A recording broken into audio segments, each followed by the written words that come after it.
अस्सलाम वालेकुम। आम तौर पे प्रेशर कुकर की मिसाल दी जाती है कि जब आप उसमें खाना बना रहे होते हैं, आग चल रही है, तो उसमें आहिस्ता-आहिस्ता स्टीम बनना शुरू हो जाती है और वो भाप जो है, वो एक ऐसे लेवल तक पहुँच जाती है कि फिर इसके बाद प्रेशर कुकर में से आपको एक सीटी की आवाज़ आती है। ये वो वक़्त होता है जब आपको उसका वेट उठाना है और उसमें से सारी स्टीम बाहर निकल जाएगी। अब सोचें कि अगर आप उस मौके पर स्टीम बाहर निकालने के लिए प्रेशर कुकर का ढक्कन नहीं उठाते या आप उसका जो वेट है उसको साइड पर नहीं करते, तो फिर ख़तरा ये होता है कि इसी तरह से वो जो भाप है, वो प्रेशर कुकर को फाड़ के बाहर निकलेगी और तबाही का सबब बनेगी। अब इस मिसाल को अपने ज़हन में रखिएगा और सोचिए कि हमारे घर पे जो ख़वातीन होती हैं, हमारी माएँ, हमारी बहनें बीवी हो सकती हैं आपकी, आपके घर पे। अब ये वो लोग हैं जिन्होंने सारा दिन चूँकि घर पे रहना होता है, बहुत से लोगों की बातें भी सुननी होती हैं। आम तौर पे कहा भी जाता है कि ख़वातीन जो हैं, इनकी मामूली-मामूली बातें, छोटी-छोटी रंजिशें, ये कई बार बहुत बड़े शिकवे भी बन जाते हैं। अब मेरे एक दोस्त है, बुनियादी तौर पे ये नुक्ता मैंने उनसे सीखा था।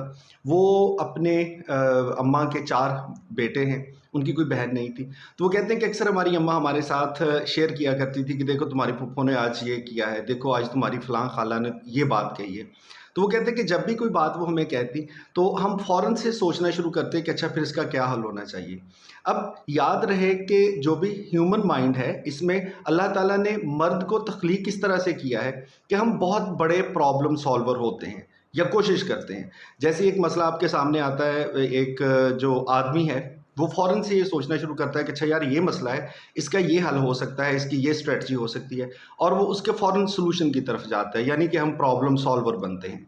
अब ख़वातीन की बहुत सी ऐसी बातें होती हैं जो कि वो सिर्फ़ आपके साथ शेयर करना चाहती हैं। आपकी बेगम चाहती हैं कि आप उनका ये गिला सुन लें। अब इसका कोई हल उनको ज़रूरत नहीं है।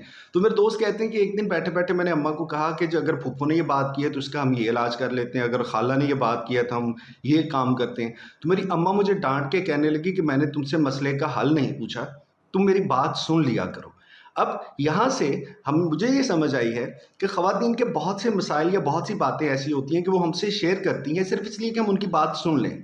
मसला वहाँ पे होता है कि चूँकि हम आदमी होने के नाते फ़ौरन से ना उसका कोई ना कोई हल ढूँढने की कोशिश करते हैं, हालाँकि सच्ची बात है जो मैंने समझा है। वो ये कि ख़वातीन को बहुत बार इन छोटे-छोटे मसलों का, गिले-शिकवों का कोई हल नहीं चाहिए होता। They are happy in their life, वो कहती हैं, समझती हैं कि ये ज़िंदगी का हिस्सा है।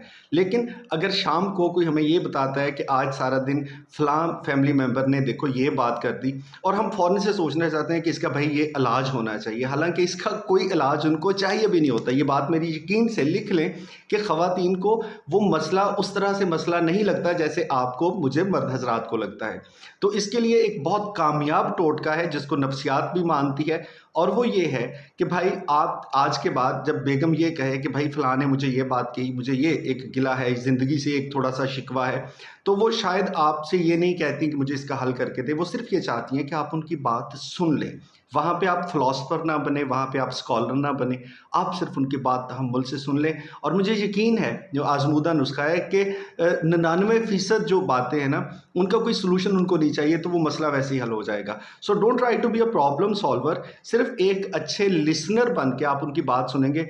इस टोटके को हफ़्ता 10 दिन आज़मा के देख लें, गारंटी है कि बहुत से मसाइल जो हैं, वो आपके वैसे ही ख़त्म हो जाएँगे and the women would be happy. हमारी अम्मा, बेगम, बहनें, वो इस बात पे खुश होंगी कि आपने उनकी बात सुन ली है। हाँ, अगर कभी किसी मसले का हल उनको चाहिए होगा ना, तो ये भी टोटका सुन लें कि वो डायरेक्ट आपसे कहेंगी कि ये मसला है, इसका हमें कोई हल करके बताएँ। सो जब तक वो आपसे हल ना माँगे, आप सिर्फ़ उनकी बात